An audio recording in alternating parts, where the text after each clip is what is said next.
Good morning, everybody. Heidi Foy with Foy Real Estate. Thank you guys for joining me. Oh man, y'all might be in for something special today because it's just me going solo. So stay tuned.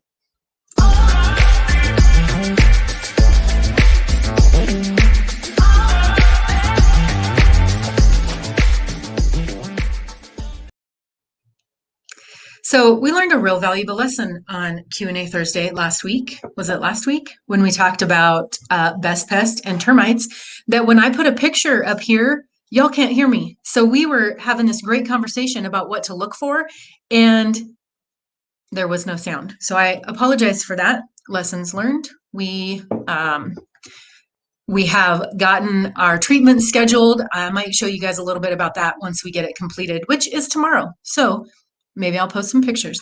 Anyway, so today we're going to talk a little bit about, I'm trying to get to the right spot here. Usually I do this when somebody else is talking. So we're going to talk a little bit about the buyer's market or buyer's market and a seller's market and what the difference is between the two of those. This kind of relates basically right back to supply and demand, which I think everyone in the world experienced supply and demand and issues with supply and demand in the last year in regards to toilet paper. So this relates to all, like everything. So the example that I used when I was talking is this coffee cup. So let's talk real quickly about supply and demand. This coffee cup is going to be our product just because it will be fun. This was just the coffee cup I picked out of the cabinet today. If we have a huge supply, a plethora, we'll say, of these coffee cups, but we don't have a lot of buyers that are interested in this coffee cup, then this is a buyer's market. This coffee cup, there's so many of them. It's probably going to be a lower price. Not a lot of demand for this coffee cup. However, if we switch that around and there's not very many of these coffee cups, but there's a whole lot of buyers that are interested in this coffee cup, the price of this cup just skyrocketed because it's a hot commodity. And the buyers are now struggling to race to the store to get this coffee cup. It will be fun. So we are looking at that very exact same scenario in our housing industry here in Casper. And I'm going to guess a lot of the nation right now. Inventory is lower, so sellers are able to increase the price of their homes a little bit more, maybe more than they have. I'm guessing kind of in our market, we're somewhere around 10 to 14% higher home values because it is a seller's market.